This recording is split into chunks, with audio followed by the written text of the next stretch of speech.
Bike taxi Rapido सभी ने कभी ना कभी इस्तेमाल की होगी, नहीं तो नाम तो सुना ही होगा। वही रैपिडो जो कम कीमत पर बाइक टैक्सी सर्विस देती है। बाइक वाली टैक्सी सबसे सेक्सी, बाइक वाली टैक्सी वेरी वेरी सेक्सी। यह देश की पहली बाइक टैक्सी है जिसे मार्केट में आने के बाद मोटर एक्ट फॉलो न करने की वजह से नेगेटिव पब्लिसिटी मिली। 2019 में तमिलनाडु में कंपनी की व्हीकल्स जब्त की गई थी। दिल्ली और महाराष्ट्र दोनों ही राज्यों में रैपिडो सर्विस को बैन किया गया था। इन चुनौतियों का सामना करने वाली कंपनी रैपिडो हाल ही में एक यूनिकॉर्न बनकर साबित हुई है।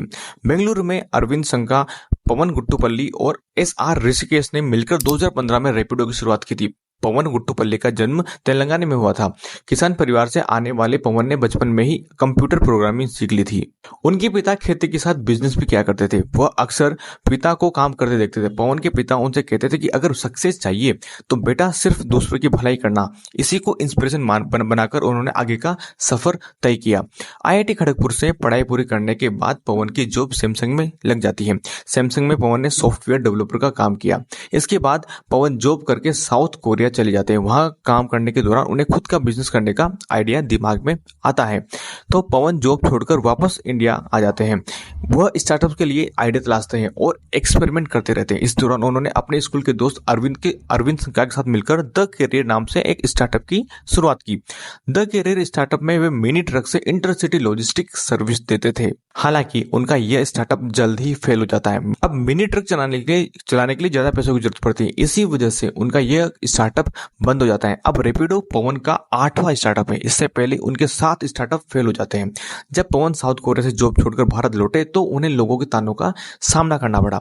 एक इंटरव्यू में उन्होंने बताया कि बार बार फेल हो रहे स्टार्टअप्स के बाद रिश्तेदार और पड़ोसी कहते थे कि तुम इंडिया में कुछ नहीं कर पाओगे। विदेश की अच्छी खासी नौकरी छोड़ना बेवकूफी के सिवाय कुछ भी नहीं है।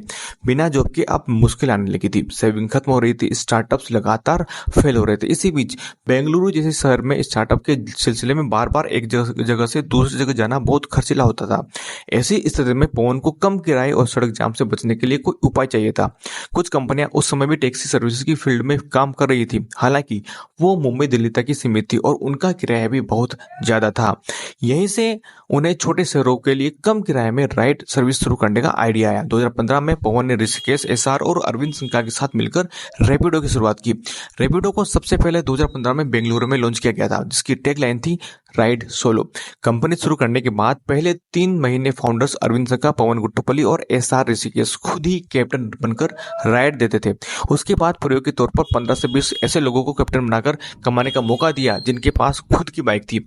यह प्रयोग काम कर जाता है। लोगों को रैपिडो की सर्विस पसंद आती है। कई लोगों को भी रोजगार और एक्स्ट्रा कमाई करने का ऑप्शन मिलता है। बाद में कस्टमर डिमांड के चलते कंपनी से ऑटो रिक्शा की सुविधा देनी भी शुरू कर दी। एक इंटरव्यू में उन्होंने बताया कि रैपिडो ने मार्केट में अपना दायरा बढ़ाने की कोशिश की तो कंपनी को बड़े इन्वेस्टर्स नहीं मिल रहे थे। इन्वेस्टर का मानना था कि ओला, उबर की कैब सर्विस के सामने बाइक सर्विस टिक नहीं पाएगी। अप्रैल 2016 में हीरो मोटरकप के CEO पवन मुंजाल ने रैपिडो में इन्वेस्ट किया। उन्होंने इसे भारत के कल्चर के हिसाब से बनाने का सुझाव दिया। कंपनी ने Tier 2 और Tier 3 शहरों का अपना फोकस बढ़ाया। ऐसा करने पर कंपनी के वैल्यूएशन में इजाफा हुआ। आज देश के कोने कोने के लगभग 55 बाइक टैक्सी कंपनियों में रैपिडो पहले स्थान पर है। बेंगलुरु शहर से शुरू होकर आज रैपिडो 1,50,000 से ज्यादा बाइक टैक्सियों के साथ दिल्ली, मुंबई, हैदराबाद, चेन्नई और कोलकाता सहित देश के 100 से ज्यादा शहरों में सर्विस दे रही है। तो ये थी आज की रैपिडो की सक्सेस स्टोरी।